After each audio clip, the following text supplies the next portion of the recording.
तो हम पहले देखेंगे रे डायग्राम्स फॉर कॉनकेव मिरर, और उसका फर्स्ट केस है जब कोई ऑब्जेक्ट इन्फिनिटी पर होता है। ओके, तो अगर कोई ऑब्जेक्ट इन्फिनिटी पे है तो क्या होगा कि हमने एक ऑब्जेक्ट ए बी इमेजिन कर लिया, ए टिप है और बी उसकी टो है। फॉर एग्जाम्पल, जब इससे कोई लाइट रेज निकलती हैं तो हम लाइट रेज को इमेजिन करते हैं पैरेलल होकर प्रिंसिपल एक्सिस से, तो ये दोनों फोकस पे मीट करेंगी और जिस पॉइंट पे दो रेज इंटरसेक्ट करती हैं उस पॉइंट पर ही इमेज बनती है। अब आप बोलेंगे कि ये रियल इन्वर्टेड है या फिर वर्चुअल और इरेक्ट है, तो वो कैसे पता चलेगा? तो जिस पॉइंट पर भी दो रेज इंटरसेक्ट करती हैं उस पॉइंट पर हमेशा उसका हम मानते हैं टिप है, तो इसलिए ये ए हो जाएगा, और जहां भी इसका ऑपोजिट है वहां बी बनेगा। तो अगर कोई ऑब्जेक्ट इन्फिनिटी पर है तो उसकी इमेज फोकस पे बनेगी, वो रियल होगी, इन्वर्टेड होगी और एक्सट्रीमली डिमिनिश्ड होगी। देख सकते हैं हम पॉइंट साइज्ड इमेज है।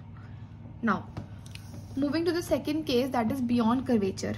अब अगर सी से पहले है तो क्या होगा, एक रे यहाँ से फोकस से पास हो गई क्योंकि पैरेलल है, और एक straight away centre of curvature से। अब क्या होगा कि अगर सेंटर ऑफ कर्वेचर से है और ये फोकस से है तो यहाँ पर इंटरसेक्ट कर रही हैं, तो यहाँ पर भी ऑफकोर्स टिप बनेगी और ये हेड, तो ये भी क्या है, रियल, इन्वर्टेड और डिमिनिश्ड है, इसके मुकाबले बहुत डिमिनिश्ड है। इसको हम बोलते हैं, इसको हम बोलेंगे कब इमेज फॉर्म होती है, जब बियॉन्ड कर्वेचर के ये होता है।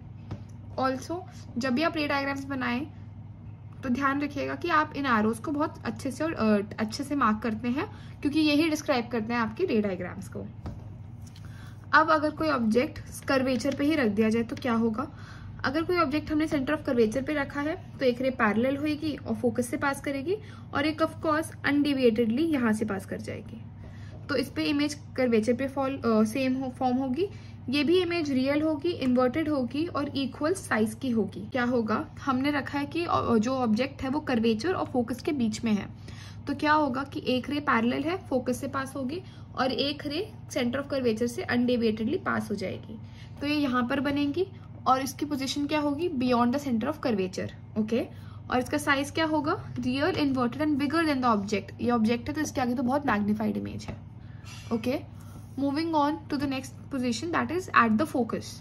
तो अगर हमने फोकस पे रखी है तो एक रे पैरेलल होकर ऑफकोर्स फोकस से पास हो जाएगी और एक यहाँ पर ये अगर हम इसको एक्स्ट्रापोलेट भी करते हैं ना तो भी कोई फायदा नहीं, क्योंकि ये रेस पैरेलल है तो ये कभी मीट नहीं करेंगी। तो जहां भी अगर हम मान भी लेते हैं इमेजिनरी की बहुत मीट भी करेंगी, तो वहां पर क्या हो जाएगा, वहां पर वो इमेज बहुत ज्यादा मैग्नीफाइड बन जाएगी। तो इसलिए हम बोलते हैं कि ये इन्फिनिटी पे बनेगी और एक्सट्रीमली मैग्नीफाइड बनेगी। नाउ अगर हमने बोला कि इमेज हम रख दे फोकस और पोल के बीच में, तो क्या होगा, अगर हमने इमेज फोकस और पोल के बीच में रखी तो ये हो जाएगा कि अगर ये ए बी ऑब्जेक्ट है तो ऑफकोर्स यहाँ से रिफ्लेक्ट करेगी।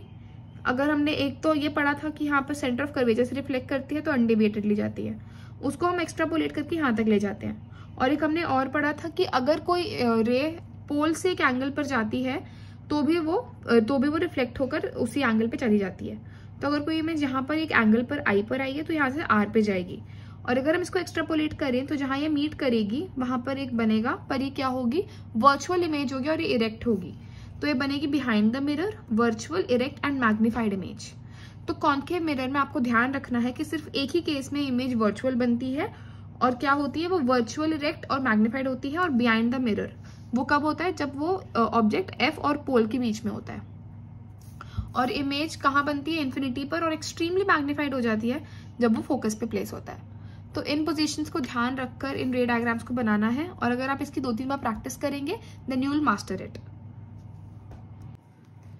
Now coming to ray diagrams for convex mirror, इसमें सिर्फ 2 ही केसेस पॉसिबल है, पहला इन्फिनिटी और दूसरा होता है बिटवीन इन्फिनिटी एंड पोल। इसके 2 केसेस इसलिए पॉसिबल है कि इसका कुछ मेकअप ही ऐसा होता है। ओके, तो अगर कोई ऑब्जेक्ट इन्फिनिटी पे है तो अगेन उससे 2 रेज ऐसे जाएंगी, और अगर ये रिफ्लेक्ट होकर सरफेस से बाउंस बैक करेंगी, इनको हम एक्स्ट्रापोलेट करते हैं तो ये फोकस पर मिलती हैं। तो अगर कोई ऑब्जेक्ट इन्फिनिटी पे है और वो कॉन्वेक्स मिरर पर रिफ्लेक्ट हो रहा है तो क्या होगा, इमेज बनेगी फोकस पर, और ये हाईली डिमिनिश्ड और वर्चुअल और इरेक्ट बनेगी, क्योंकि मैंने अभी आपको बताया था कॉनकेव के केस में कि जहां बनता है वहां पे हम उसकी टिप मान लेते हैं। ओके, तो अगर हम इसको ऐसे टिप भी मानते हैं तो ये ए और बी हो जाएगा।